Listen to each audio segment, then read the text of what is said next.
Thank you, everyone. Welcome back.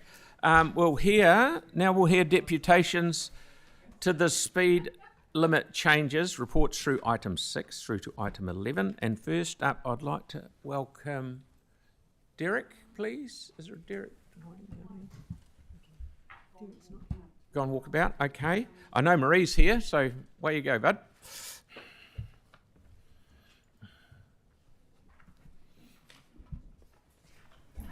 Good to see you.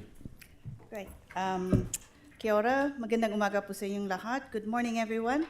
My name is Marie Polisco, and I'm chair of the Waipuna Holswell Hornby Riccarton Community Board. Now, thank you for this opportunity to hear the submission of the Waipuna Holswell Hornby Riccarton Community Board on the Kashmir Sutherland's Hoonhay Valley Road speed limit changes. In relation to the speed limit on Sutherland's Road and Kashmir Road, it was originally proposed during consultation to reduce the current speed limit of 60 kilometers per hour to 40. The board did not support this, but suggested instead a reduction of the speed limit to 50 kph and prioritization of the installation of footpaths, as it is considered that this is necessary to significantly improve pedestrian safety.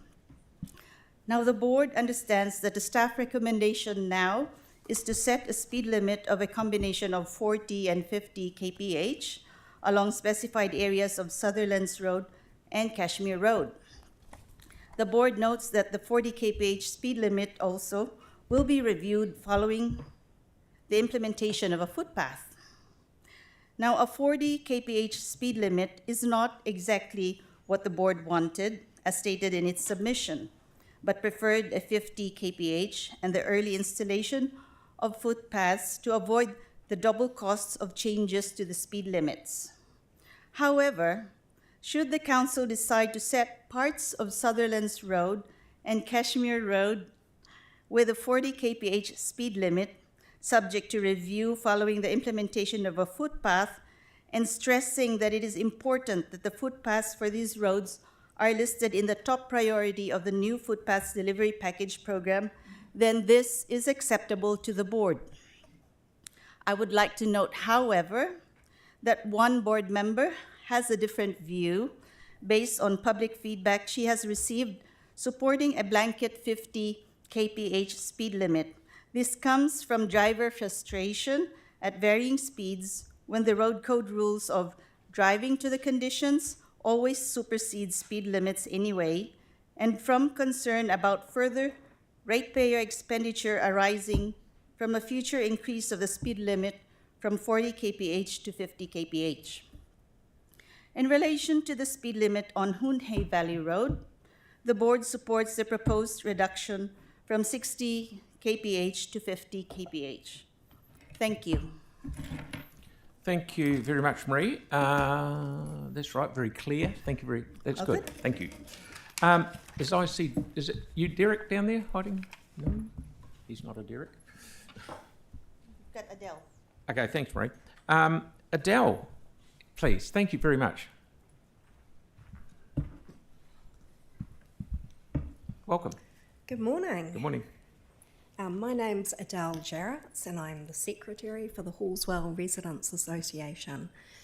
We support the reduction of the speed limit in those areas, and you'll see we took a bunch of photos. So you'll see, I'm not sure how to click through them, sorry. I assume they'll just go, it's this one here, sorry. Okay, so this is the area around Kashmir Road. You can see there's no footpath on either side of those roads.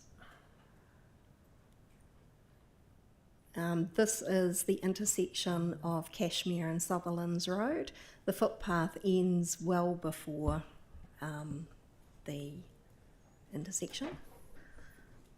I'm really great with technology, you can see that, so my apologies. You can see cars parked, so they're blocking the any side of the road that people would have to walk on, which of course they need to park there, so because there's nowhere else to park. But perfect footpath to nowhere. That's also the corner of Cashmere and Sutherland's Road. This is just by the quarry, just past the quarry entrance, going up Cashmere Road. Nowhere for people to go on either side. Same section of road, just a little bit further over. And that's the other side of that intersection with the footpath to nowhere. So you can basically see from those photos, I'm not the best photographer, but you can see why we support the reducing of speed in that area. But we do believe that having footpaths in that area is really important. And if the footpaths were instated, we would probably be more than happy with a 50 kilometre speed limit. But definitely the way it is now, we think a combination between 50 and 40 based on safety of pedestrians and cyclists is a great idea. Thank you. Thank you very much. Timothy? Hi. Hey, is your Residents Association aware that if the speed limit drops, and I'm supporting 50 right through, but with the submissions, almost every submission mentioned the need for footpaths. But if the speed gets dropped, the priority for footpaths drops as well, which wasn't really identified. Yeah, we're sort of aware of that post our submission, Yes. but we still think that if you had a blanket 50 in that area, particularly in those areas where there are no footpaths, Yep. that it is going to be dangerous. And there are thousands of homes in that area, and lots of people are going to the quarry regularly. So, we would have to say we would prefer the reduced speed until a footpath is in place. Thank you. Thank you, Adele. It actually certainly brings it crystallised to light for a number of councillors, I'm sure, that we've got to get our act together and get these footpaths built where there are none. Thank you. Thank you. Thank you very much. Is Derek here? No, not yet. John, please. John Rice. Yep. That's me. Thank you, buddy. Thank you for the opportunity to present. Thanks for coming in. We'll just skip past this slide. I'm sure you've all read it. My background's in civil engineering and project management. If we could flick onto the map, please. Oh, I do that. This way? Nope, backwards.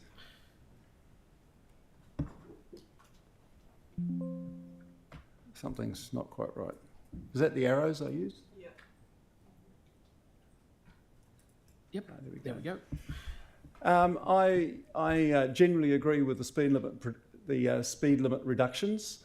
I just thought I'd present this map, and it just seems to me that the priority is all wrong. You seem to have a priority on Sutherland's Road, which is a very straight piece of road. It's got low development on either side, as you can see. The bits of Sutherland's Road on the other side of New Hill have already got footpaths, whereas the priority should be on the curved hilly sections of road, which are from the quarry to Sutherland's and from Kitchener's Knoll Road in the Redmond Spur development. Have I got a pointer? Maybe not. Through to Barnfields Close in particular.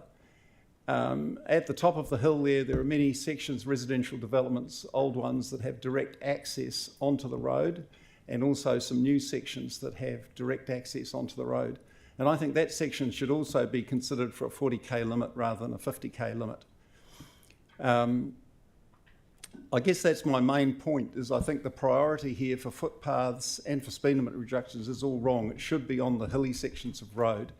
And the emphasis should be on the safety of cyclists and pedestrians. The previous lady had some really good photos of the, I'm going on too long here, no, doesn't work. I'll just go on from that slide, I'm not going to read all that. Yeah, as you can see, now back. You can see here on Sutherland's Road, it's really straight, there's great visibility, and there's a really wide berm that's regularly mown by the adjacent landowner, where people can walk and run. So where are the safety issues? Why is the priority here on a footpath? I don't think it's there. I think it should be, I'm getting myself all mixed up here. On this section of the road, which the previous lady was talking about as well. I mean, while I was there and took that photograph, there's a cyclist, a typical situation where a car's going up the hill, it's got to slow right down anyway for the cyclists, and lots of cyclists use this road. Moving on to the Kitchener's Knoll to Barnfield section, another hilly section, a little bit wider, but look at the berms, really maintained, and I've seen runners regularly run on the road. And with a 60k limit in particular, it can be quite dangerous. And you can see the top of the hill, very poor visibility, and see the cars parked there, and those are the residential developments that have direct access. So I think a 40k limit would be justified here. Here, people in Redmond Spur and cyclists regularly come down Hewers Lane and cross here, which is just below the curve. And I think this particular crossing, which is convenient and pleasant because you're walking in the subdivision most of the time and there's a footpath on the other side of the road here going down the hill. But the crossing is a little bit precarious. You've got to take particular care, and I think a 40k an hour limit here would really enhance safety. You can see another cyclist there. They just happened along, and that's just looking back up the hill. How's my time? You're right. Carry on. Yep. Okay, I've probably taken enough time, and I've made my summary points in the last slide, so I won't go through those and save you time. Sorry? Okay. I've got a minute? Oh, well. Okay, I'll go through the slides if you like. Have you got any questions, anyone? Yeah. Yanni, please. Yeah, thank you. Thank you for your detailed presentation. Are you aware of the Southwest Area Plan and the roading improvements that were proposed as part of that? No, I'm not. I'm just aware of the speed limit changes. That was the thing we submitted on. Sure. Okay, thanks. So are you planning to widen? So the plan was that there would be a new arterial road and Cashmere Road would become a local road. A local road? Yeah. Which means? Sorry? I didn't understand what that meant. Effectively when we did the area plan for the Southwest, there was going to be a consideration of a new road to take traffic off Cashmere Road. You're right. And a new straight road that was going to link between the parts of Cashmere Road. I don't think this is Confusing things there, Yanni, I'm sorry to say. Okay. Yeah, Andre, for clarity. Thank you. Cashmere Road is the obvious bigger danger in needing a path. Right. So the reality of the Cashmere Road path is work has only just sort of more recently started into investigating doing that, but there's a whole lot of complications with retaining wall needed. There's going to be a whole lot of other work needed, whereas the Sutherland's Road could potentially be done. They could potentially start work on that over the coming months because all they need to do is the path part. So. Right. It doesn't really need it though. There's a big wide berm, and it's regularly mown. The community around there would disagree with you because there's people who use it every day with they've got path. two accesses to Te Kura wetland. Well, they disagree. Yes. So if you could convince them they don't need it, would be a way of laughing, but it won't be possible.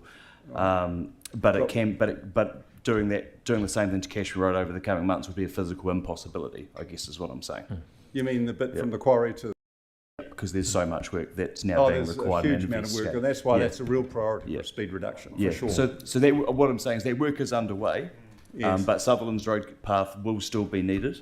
That's certainly the view of the hundreds of homes there without path access, but that can be done over the coming months. Cashmere Road cannot. The work is still underway. Thank you, Andre. No, that's good. And I think there's no question that the Cashmere bit certainly are more of a priority.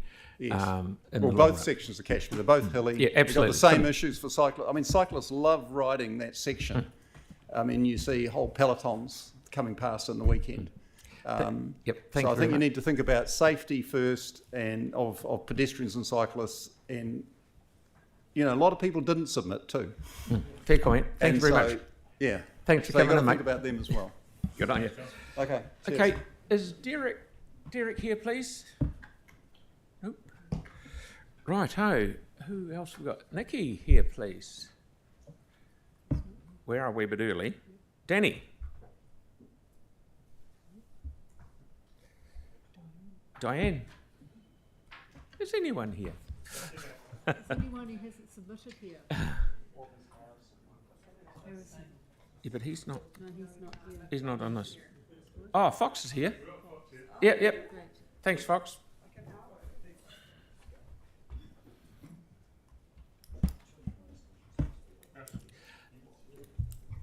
Now, Fox, are you doing one straight after another, or Yes. so okay, Something like that. I'll probably combine them because I don't really want to go around in circles twice. okay, As yeah, much as because going 20 around in minutes circles is is my 20 sport. minutes is quite a long time. Far away. Okay, cool. Gosh, where do I start? I would like to agreeing with what John just said about Kashmir Road around Kitchener's Knoll. As a cyclist who rides that road myself, it is very narrow and it is very scary when cars come up behind you at 60 and suddenly slam on the brakes. If they are going to slam on the brakes, maybe they don't. So, yes. Gosh.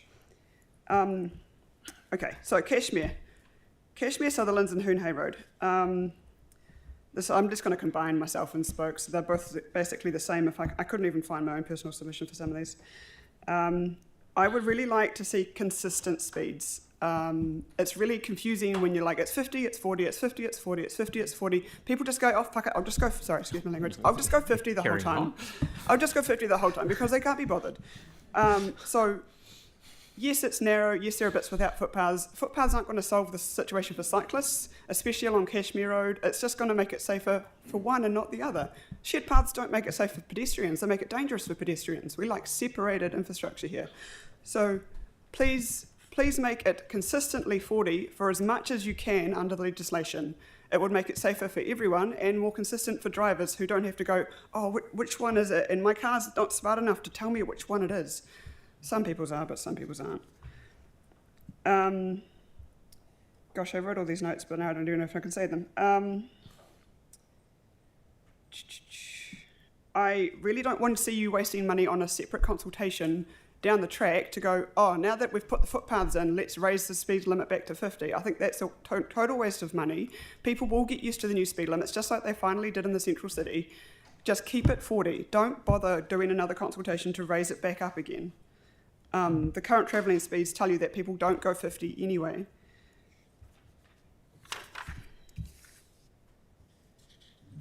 Holy moly.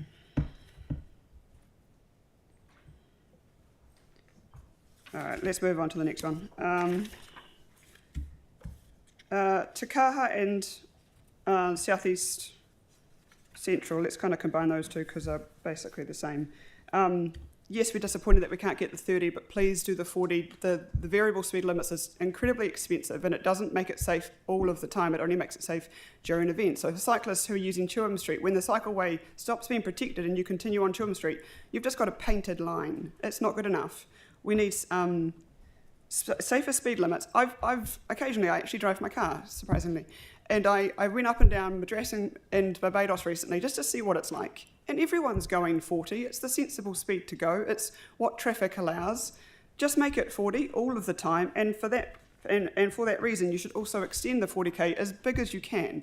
Why is it inconsistent? On like Madras, it starts at Morehouse, and on Barbados, it only starts at Hereford or something at Chewham Street. Just make it as big a block and as consistent a block as you can for the above mentioned reasons. Consistency is key, and also include things like Cashel Street. Like we've got this gap where you've got all these streets proposed, but not Cashel Street, and it's so bizarre. And for that reason, the South East Central, you should extend along Hereford and also include Gloucester and extend all the way to Fitzgerald. As big, as wide as you can. You've got schools. You've got Christchurch East School on Gloucester Street. Why not include them? We've got Catholic Cathedral College on Ferry Road and Barbados Street. Why not include them? Udder. Huge number of people biking and walking to Udder. Please make it 40 all the way around Udder. And St Asaph Street, where you've got all these nighttime venues, and Showbiz Christchurch and all these other venues. Just please, it's safer. If you can't provide separated infrastructure, at least make it slower so it's safer and more consistent.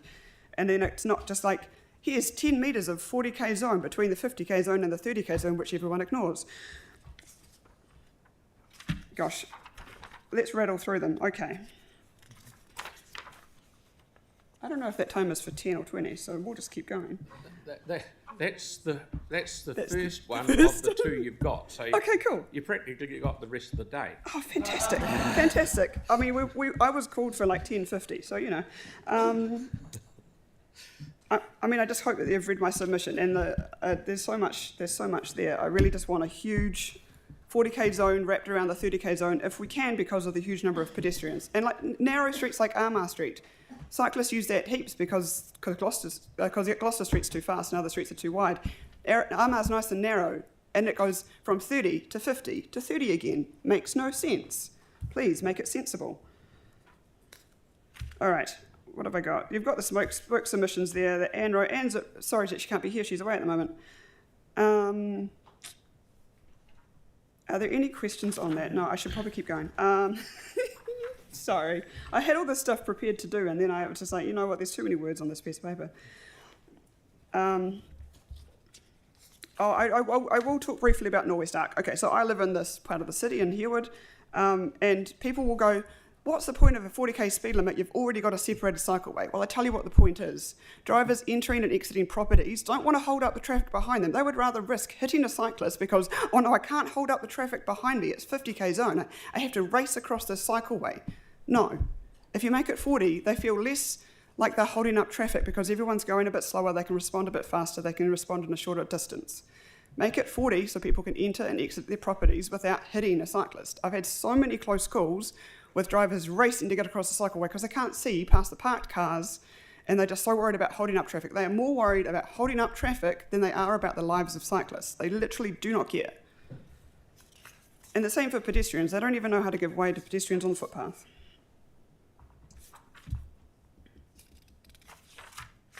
Antigua Street, obvious, make it 40. Yeah, cool, awesome. Waimakariri and Whitchurch, okay, again, local to me, I bike this way all the time to use the Johns Road underpass. Fantastic facility which goes almost nowhere. Please make this slower. Like 50, the whole length of Waimakariri Road. Why do we have Herwood Road at 50 and Waimakariri Road, which is narrow, quiet, has a footpath, has cyclists on it, at 60? Makes no sense to me whatsoever. Please make it 50, make it make sense. Okay, and then make it 40 during the, or 30, whatever it is during the speed zones, when the limited speed zones are in for the school, again, which most people ignore. But that corner where you're expected to cross the road to get to Whitchurch Place is super dangerous. I don't cross there. It's not the sensible place to cross, and thankfully the new crossing eventually will be in a better place. But it's, yeah, super dangerous if the car's going 60. So please make it slower on Waimakariri Road, the whole length of it. Gosh, I've rattled through that. I'm going to let you have 12 minutes of questions. How about that? Okay, Yanni, please. Thank you for taking the time to make submissions. Do you think we should just do 40k within the 4 Avs? So it's easy, concise, people understand it? Yes. Right. Yeah, especially when it borders onto a 30k zone in Phillipstown, a 30k zone in just around Stanmore Road, a 30k zone here. It just makes no sense to me. Like, yes, there are high pedestrian numbers, and the slower you make it, the more likely people are to bike, scooter, walk, catch a bus. All these things are more accessible when it's not a 50k racetrack. Right. Thank and you, it would mate. just be easier for people to comprehend what the actual speed limit is and a Yes. reduction in speed if we just had a Yes. simple, clear message, 40 within the 4 Avs. Yes. Okay, cool. Second question from me is, and I appreciate you may not be able to answer this on behalf of Spokes, but I was really interested in your Love to Ride data that's been provided in the Southlands Road, Hallsville area, Cashmere area. There's also a Southwest area plan which has got a whole proposed section on cycleways.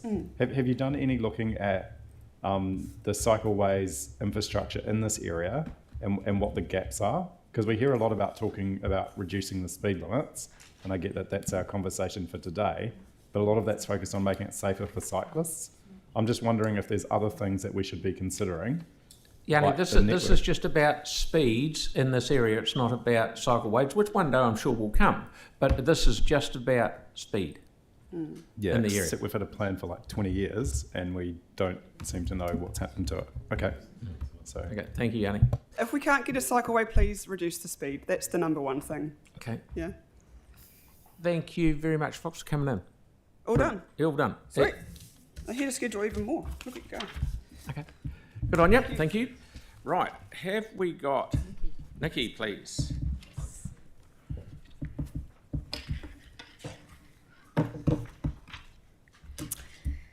Good morning, everyone. It is very rare to have the opportunity to make submissions again on the same topic.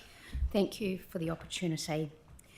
It is really helpful to have this cost-benefit analysis prepared by the council as part of the consultation documents, and I'll refer to this evidence in this submission.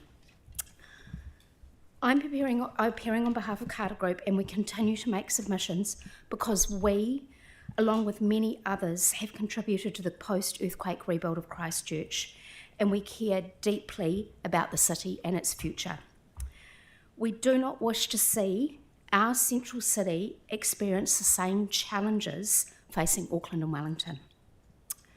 The demise of Smith & Co. in Auckland and the business closures in the Wellington CBD are tragedies, and all closures would have been death by 1,000 cuts. Closures result in job losses, they take away livelihoods, and they create decay in the surrounding areas. What I hear most from retailers and agents across the country is how good Central Christchurch looks.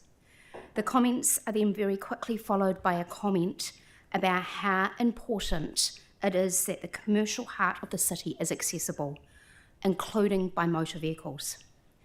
The commercial reality is that businesses cannot survive without people being able to easily access those areas in which those businesses are located.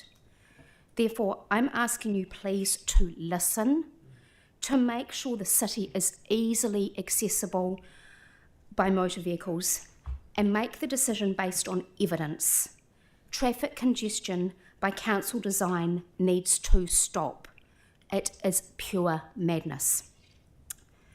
Our submission is that the speed limits for all streets where a 40-kilometre speed limit is proposed should remain at 50 kilometres. The speed limit for Litchfield Street between Manchester and Madras Streets should remain at 30.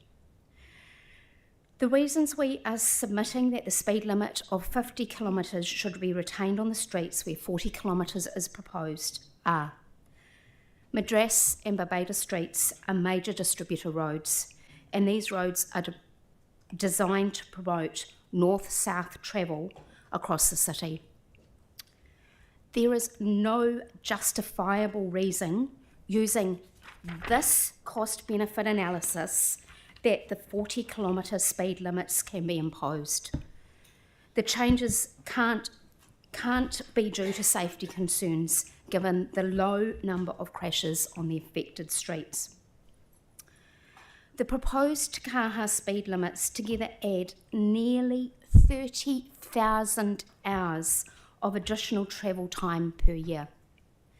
These additional travel times add inefficiencies to our traffic network, and these inefficiencies add waste and cost to our society. Again, this is madness for many reasons, including when we are living in when cost of living is a concern for our communities.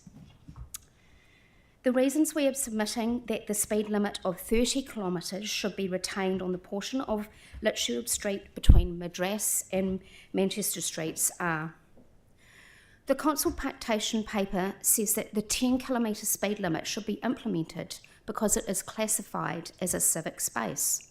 This can't be a valid reason. In the 2022 Have Your Say document, I cannot find any reference to the street being reclassified as a civic space. And in the minutes from the Finance and Performance Committee from 28 June 2023, I cannot find a resolution to reclassify this road as a civic space. I understand civic space is a term used by NZTA's One Network framework, and that framework has no legal standing. How can a classification in a document that has no legal standing be used as a reason to implement a 10-kilometre speed limit? If it is used as a reason, it is reclassification by stealth without any proper consultation. The second reason is that the cost-benefit analysis says that the average speed for the 10-kilometre speed limit is 16 kilometres. This is an average speed above the speed limit and demonstrates this is nonsense. How ridiculous to have a 10-kilometre speed limit how ridiculous to have a 10-kilometre speed limit when it's expected that the average speed will be 16 kilometres per hour. There is no discernible safety reasons for the change to be implemented. There have been only 2 non-injury accidents in this part of Litchfield Street in the last 5 years, and accordingly the speed limit is not being implemented for safety reasons. A change to the speed limit in this part of Litchfield Street would add 7,800 hours of collective travel time a year to this section of Litchfield Street alone. Finally, it was reported in the press that TomTom's data shows that it takes longer to travel 10 kilometres in Christchurch during rush hour compared to other major New Zealand cities. Again, this is pure madness for a flat city of our size and population. We operate on a grid traffic system, and intuitively, this should make our network more efficient, not less efficient. The ongoing changes to the road network add time, cost, and inefficiencies. For too long, there have been changes to our city streets, for instance, Gloucester Street and Park Terrace, without proper process and without considering the costs, benefits, and wider impact on congestion to the city. Given the cost-benefit analysis that has been included with the consultation paper for the Te Kaha Street speed limits, I ask each councillor to follow the evidence and keep the status quo for speed limits on the streets around Te Kaha. Thank you. Thank you, Nikki. Tyler had his hand up way early, even though we're over time. Go for your life, mate. I'm actually all good. Thank you. Okay, thank you. Thank you for coming in. Thank Good to you. see you. Right. Now, who have we got? Danny? Please? Good on you, mate. Morena. Morning. Presenting on or submitting on the Barbados Street and Southeast Central neighbourhood changes. So my submission was in support of reducing these speed limits to 40 kilometres an hour, and that includes the both areas that were consulted on, mainly because I think Ōtautahi is becoming such an amazing city, and I moved here from Wellington because it was becoming an amazing city, and part of that is making it a city for people. It can definitely improve. I never expect perfection. I do expect the council to show leadership, and when that comes to a range of things like giving people real choices for getting about their city, because some days it makes 100% sense to get in your car. I own a car, and that's cool. It makes 100% sense for me to get on the bus sometimes. Sometimes it's 100% sense to use the YY Express and walk, and other times it's 100% sense to ride a bike. I feel that while these speed limit changes are impressive and I am for them, I also think there are gaps missing around a pedestrian network in our city to make it more walkable, which I know is one of the City Council's wider goals. And if we can tie that in with other things like some cheap, quick cycling infrastructure with some hit sticks down the side of places like Barbados Street that can be done quickly, create jobs, and give us some space to move people to go shop at our increasingly impressive city centre, I think Christchurch will keep getting better and more people will move from Wellington and Auckland, which also gives you a higher rate space. So I'm in support of those changes to lowering it to 40, especially now that places around the stadium have some wider footpaths and they're nice to be around, and a bit of native tree plantings going on as well. So I'm definitely for this. I also think in a bigger picture setting that we can give people real choices to get about our very impressive city. Thanks very much, mate. No questions? That's good. Thanks for coming in. Brilliant. Now, we were ahead of time. Is Derek here? No. It's all right. No problem.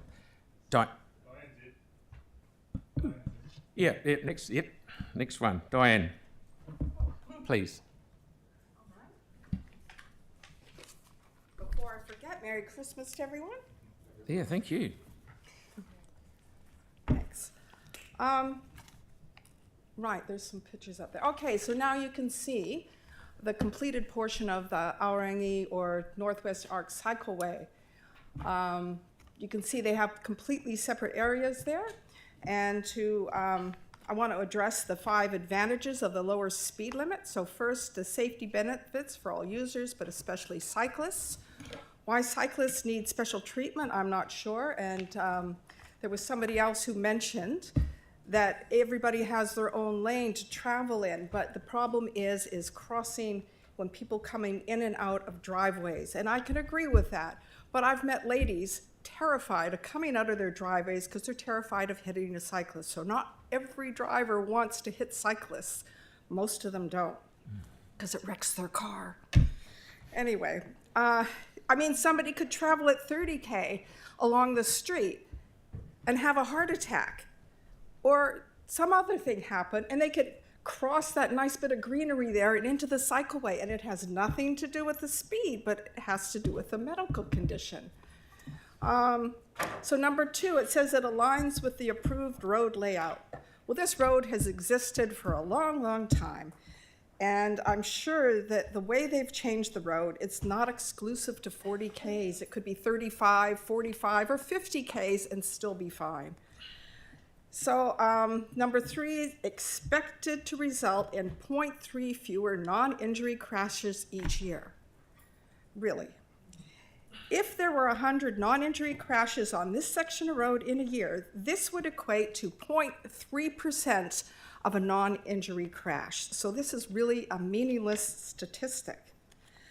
And a risk surveyor will tell you that lack of visibility and inattentiveness are the biggest cause of accidents, not speed, unless it's excessive speed where somebody loses control, or low speed and someone has a heart attack. So number 4, it's the part of the original resolutions. So just because it was part of the original resolution doesn't mean it was a wise decision.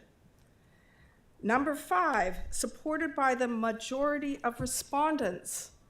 And I do not contest this at all, that the majority of respondents probably said this because the majority of respondents were probably part of a special interest group and said, please respond to this.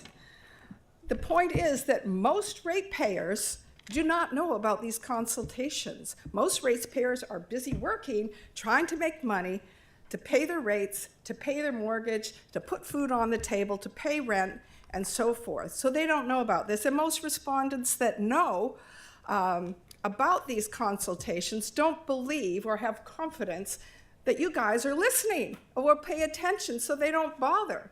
So they think I'm an idiot coming in here and talking to you guys. Sorry about that. And the majority of residents that I've talked to, they think it's insane to spend $100,000 to put signs up that say 40K, which may or may not lower the speed limit and may or may not prevent a 0.3% of a non-injury crash. So, and it's not about the extra 10 seconds of traveling time, but about drivers looking up, not looking down at their speedos, and drivers mentally engaged with what's happening and not mentally distracted by the speed hump and going through their internal rant of the bloody council and another bloody speed hump and blah, blah, blah, waste of money. So cyclists, scooters, pedestrians will all have to stop and look both ways before crossing a road, just as cars have to stop and look both ways before crossing a road. And yeah, so just because a road says it's 50 Ks doesn't mean you can actually do 50 Ks. And already drivers are driving to conditions. So on Aorangi Road, they're driving to the conditions. So when there's cars around, people, cyclists, or, oh, sorry, anyway, that was just showing the potholes and the chip seal that already had to be fixed on that part of the road. But there's more scooterists that are using the road or the cycleway that I've seen at this point in time. So yeah, anyway, you've had a good look at the photos there, and I have a lot more to say, but not a lot of time. Everybody just has to be more aware, pay more attention, use their eyes, their ears, not go around with ear pods in and so forth. They have to be more aware of their surroundings. Thank you. Thank you, Diane. That's good. And we've got time for one question, and it's Melanie. I was just going, you said people are driving to the conditions on Aorangi Road, so I was wondering how would you describe their driving, like in terms of their speed? So I couldn't hear. You said that people on Aorangi Road are driving to the conditions, so I was wondering what speed that is resulting at them driving in. Well, I don't have one of those police speedo gun things, so I can't say exactly, but I know when I drive down that road, I'm more cautious because it's much more narrow. There's parking mostly on one side, but occasionally on the other side of the road. So, and you know, you're just sort of unsure. And then, yeah, so I don't know. I mean, there's always going to be idiots.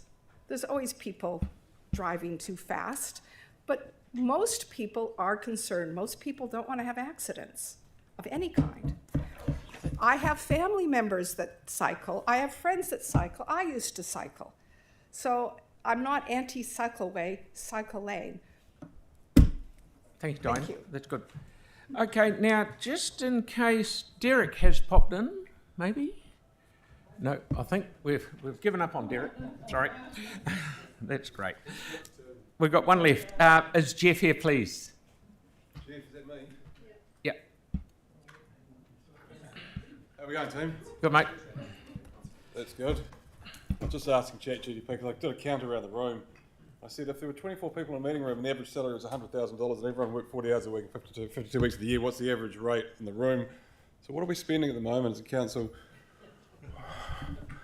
Oh, I never know if it's true or not, but it says $1,100 an hour, so I reckon that's cheap. I think it might be a lot more than that. Anyway, thanks for having me. Congratulations to everyone who's newly elected. Look, I've come here I've come here to ask you to stop.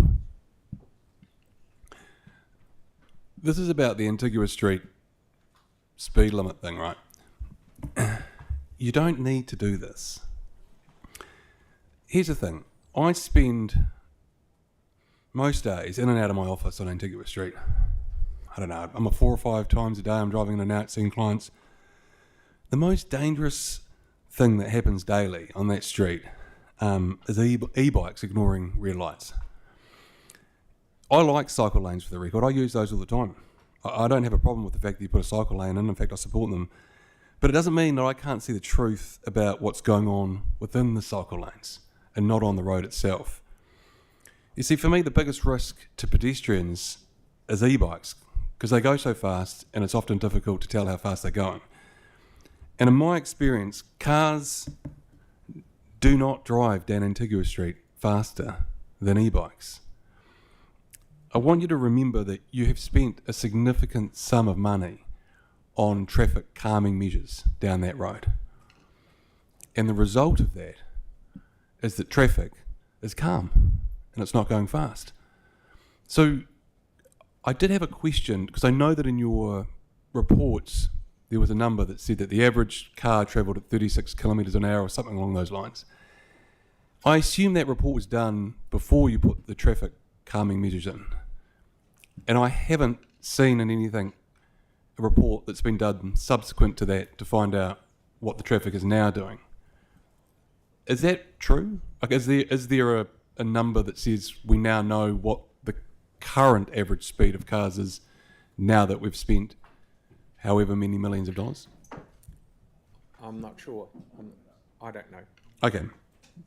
Truth be known, I don't actually care what the speed limit is down that road. The reason is that no one's speeding, so it doesn't make any difference to me. I don't speed down there because I don't want to destroy my car going over pizza. So my issue is, you seem to have no evidence of a problem.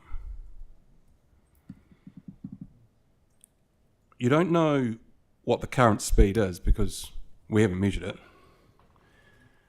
You don't know what the pedestrian movement will be on the eastern side of Antigua Street because we don't know how many people are going to walk down the eastern side of Antigua Street to go to the new sports centre. In reality, I don't think anyone will, because there's no parking on the eastern side of Antigua Street, so in theory, there's no reason for anyone to walk from that side to the other side.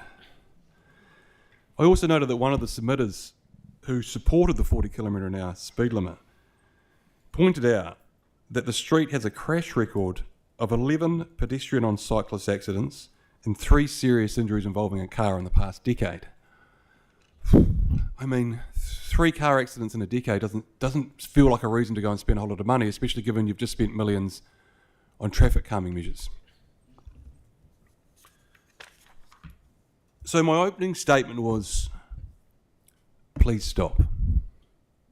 And what I meant by this, please stop, is to please stop the culture of spending our money unnecessarily. You simply don't have a problem to solve here. Your staff gave the following reasons for recommending this. It's the closest option to the original council resolution and aligns with the recently installed physical road layout. That doesn't sound like someone solving a problem. That just feels like oh, well, this is what we do. Another reason was the improved comfort for pedestrians within Central City, particularly when large numbers of people travel from surrounding streets and parking locations to events at the Recreation and Sports Centre. I'm not sure what you mean by improved comfort. It's quite a wide footpath, and between the footpath and the road is a cycleway. You couldn't get any further from the road. I feel comfortable, and if you're a large group, it's likely you've come in a bus, and that bus is parked on Morehouse Ave, and they've gone straight into the centre. The other one was, while vehicle travel times are expected to increase, the effect is small, 2 seconds. I put to you that that's meaningless. No one cares. And relatively low cost is the last one. Relatively no cost and no requirement for further changes to road markings or layouts. So I'm going to come back to that relatively low cost. What it's missing is... Sorry, Jeff, how much longer you got, bud? Because we're right up with time. Thanks. Yeah, carry on. Trust me, Yeah. I won't be long. Currently, what your reasons don't include is currently the average speeds are X, and this will bring the speeds down to Y.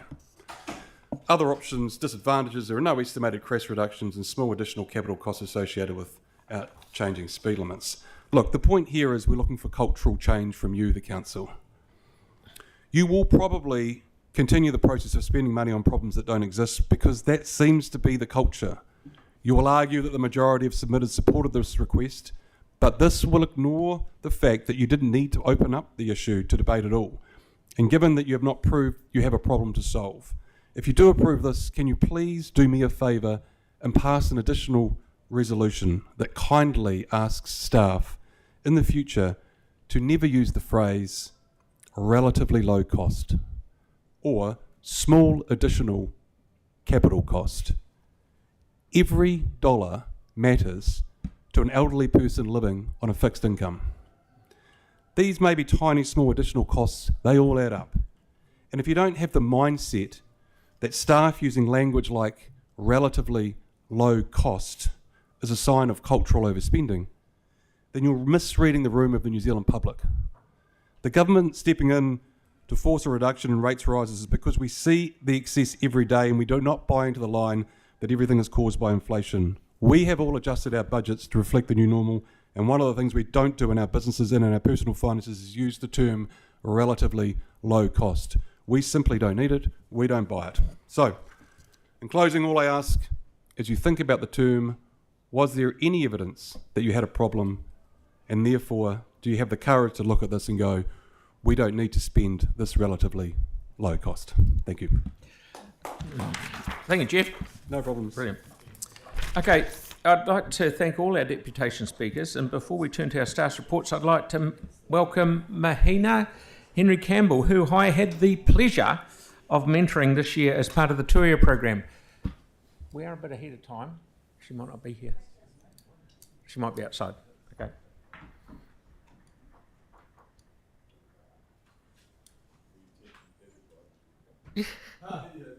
Yeah, no, she's... Yeah.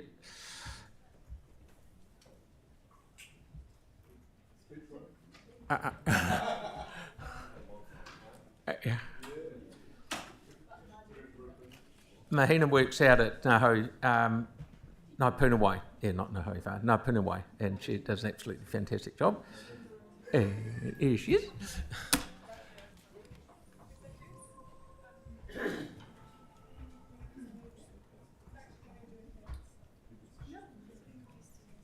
Hi, mate. G'day. Come and tell us how good you are.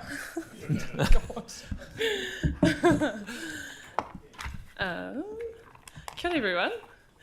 Tēnā koutou katoa, ko mahinarangi tōku ingoa. He uri ahau no kaitahu, ki te puna I ahu mai au, ko ngai tō ahuriri tēnei te mihi aroha kia koutou. My name is Mahinarangi Henry Campbell, and I am fortunate to serve as the operations manager out at Ngā Punawai as City Council staff, out at Ngā Punawai Sports Hub. This year, though, I had the privilege in taking part in Tuia, a rangatahi Māori leadership kaupapa supported by the Mayor's Task Force for Jobs. Tuia is a year-long journey grounded in 3 po: wānanga, community contribution, and mentoring. Each year, councils around the Motu nominate a rangatahi Māori to participate and be mentored by their mayor. I was grateful that Phil had committed his time, energy, and openness to supporting me throughout this haerenga, giving me insight into his role, his responsibilities, and the range of projects and challenges this council navigates. I wanted to share this experience with you all today and also present Phil with a small taonga from our kaupapa as a gesture of appreciation. Tuia began 15 years ago. Many of its past participants are now influential leaders. At our first wānanga this year in Pohara Marae in Waikato, hearing different stories was incredibly inspiring. Throughout the year, we attended 5 wānanga held at different marae, each shaped around the well-known tau parapara. Tuia I runga, tuia I raro, tuia I roto, tuia I waho, tuia te here tangata. A reminder of how we weave connections above, below, within, outside, and with people. Our rōpū included 45 incredibly talented rangatahi Māori from across Aotearoa. Their passions were wide-ranging. Some were fighting for the taiao, some active in political spaces, some inspiring the next generation, some first language Māori speakers, and some have never stepped foot on their own marae. There was no one version of leadership. What we shared was being Māori and being committed into stepping of the next version of ourselves. It's quite hard to articulate the exact outcomes I gained. Much of it arrived through reflection. I've been quite ponderous since our last wānanga.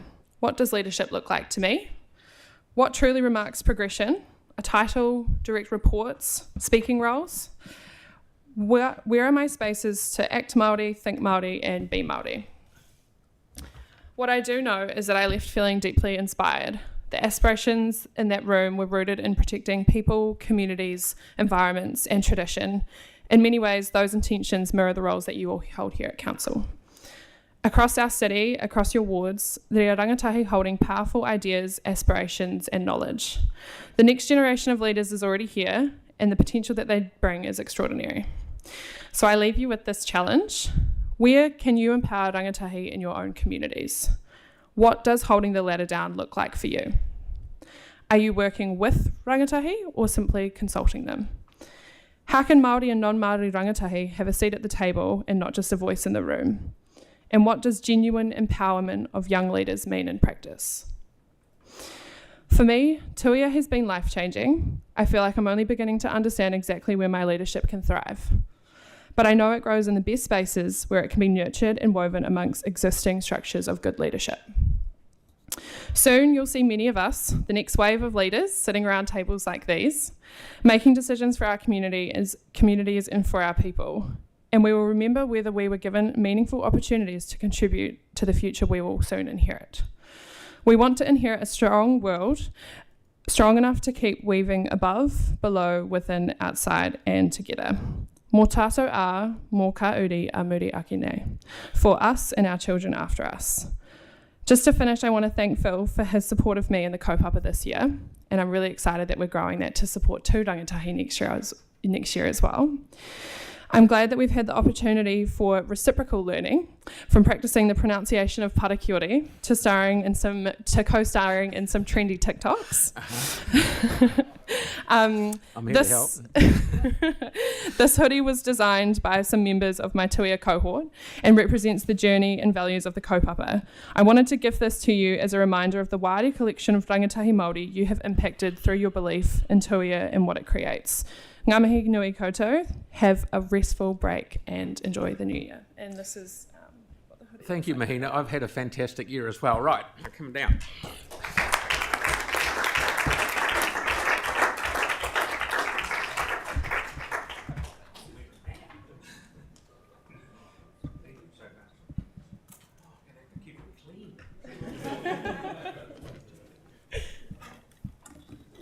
Hopefully it fits. Look at this. You want to take a photo? Oh, yeah.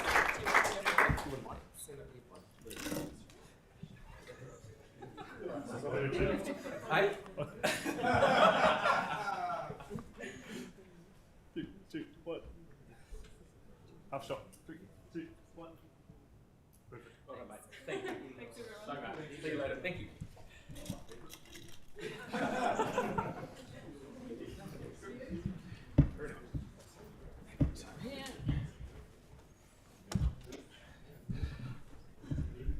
That's very good, very good. We have no further public participation, no petitions, so we'll have a quick tea break. Sorry, Ike and Glenda, have you just come in to talk to us, but we will be back here at 11:15, please, for our staff reports. Thank you.